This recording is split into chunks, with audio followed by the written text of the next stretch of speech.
Brought to you by Sharda University, where the software engineer meets the gifted content writer. The world comes together at Sharda University.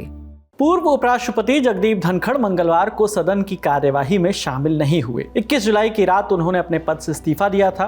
इस्तीफे की वजह स्वास्थ्य कारण बताया गया। 22 जुलाई की सुबह 11 बजे राज्यसभा की कार्यवाही शुरू हुई। जेडीयू के सांसद और उपसभापति हरिवंश नारायण सिंह ने इसकी शुरुआत की। इस बीच जगदीप धनखड़ के स्वास्थ्य को लेकर एक और जानकारी सामने आई है। इस्तीफे से महज 4 दिन पहले धनखड़ अपनी पत्नी सुदेश धनखड़ और दिल्ली के उपराज्यपाल वीके सक्सेना के साथ बानसेरा पार्क गए थे। इंडिया टुडे ने सूत्रों के हवाले से बताया है कि वहां उनकी तबीयत अचानक बिगड़ गई थी और वो बेहोश होकर गिर पड़े थे। उनके साथ मौजूद लोगों की मदद से उन्हें बाहर लाया गया।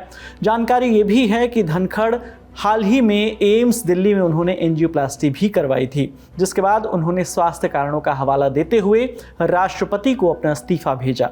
लेकिन विपक्ष का कुछ और ही मानना है। विपक्ष इस इस्तीफे को लेकर सवाल कर रहा है। विपक्ष का कहना है कि 21 जुलाई को संसद में मॉनसून सत्र का पहला दिन था और इस दौरान जगदीप धनखड़ पूरे दिन एक्टिव दिखाई दिए। कांग्रेस नेता और राज्यसभा सांसद जयराम रमेश ने भी कहा कि इस्तीफे की वजह कुछ और है। उन्होंने एक्स पर लिखा, 21 जुलाई की दोपहर 12:30 बजे जगदीप धनखड़ ने राज्यसभा की कार्य मंत्रणा समिति यानी बीएसी की अध्यक्षता की। इस बैठक में सदन के नेता जेपी नड्डा और संसदीय कार्य मंत्री किरेन रिजिजू समेत ज्यादातर सदस्य मौजूद थे। थोड़ी देर की चर्चा के बाद तय हुआ कि समिति की अगली बैठक शाम 4:30 बजे फिर से होगी।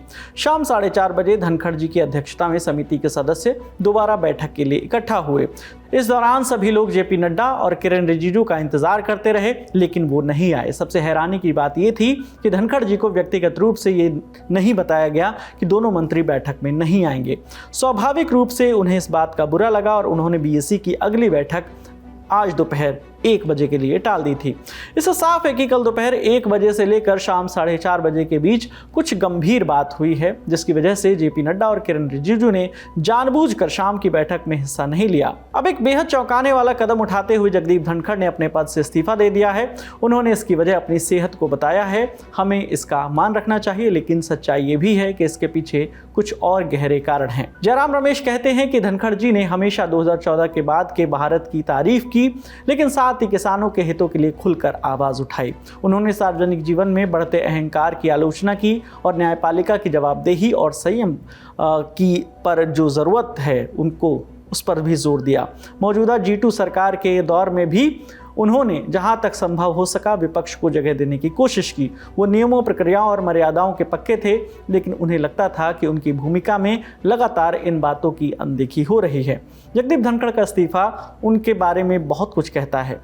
साथ ही ये उन लोगों की नीयत पर भी गंभीर सवाल खड़े करता है जिन्होंने उन्हें उपराष्ट्रपति पद तक पहुंचाया था। इन सबसे इतर राज्यसभा से जेपी नड्डा का एक वीडियो भी सामने आया है, जिसमें उन्होंने कहा है कि रिकॉर्ड में सिर्फ वही आएगा जो मैं बोलूंगा। Nothing will go on record. Whatever I'll say, that will go on record.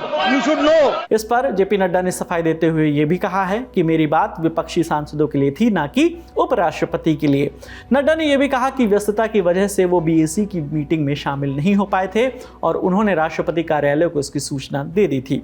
वहीं विपक्ष ने जिस दूसरी वजह का जिक्र किया है वो ये कि 10 जुलाई को जगदीप धनखड़ ने एक कार्यक्रम में कहा था कि ईश्वर की कृपा रही तो अगस्त 2027 में रिटायर हो जाऊंगा, लेकिन उसके 11 दिन बाद ही उन्होंने अचानक से इस्तीफा दे दिया। कुल मिलाकर विपक्ष की थ्योरी है कि 21 जुलाई को जरूर ऐसा कुछ हुआ है जो धनखड़ के इस्तीफे का कारण हो सकता है। आपकी इस पर क्या राय है, आप हमें कमेंट सेक्शन में जरूर बताइएगा। आपके लिए ये तमाम जानकारी लेकर आई हैं हमारे साथी रक्षा। कैमरे के पीछे प्रशांत हैं, मेरा नाम विकास वर्मा है। देखते रहिए दी लल्लन टॉप। शुक्रिया।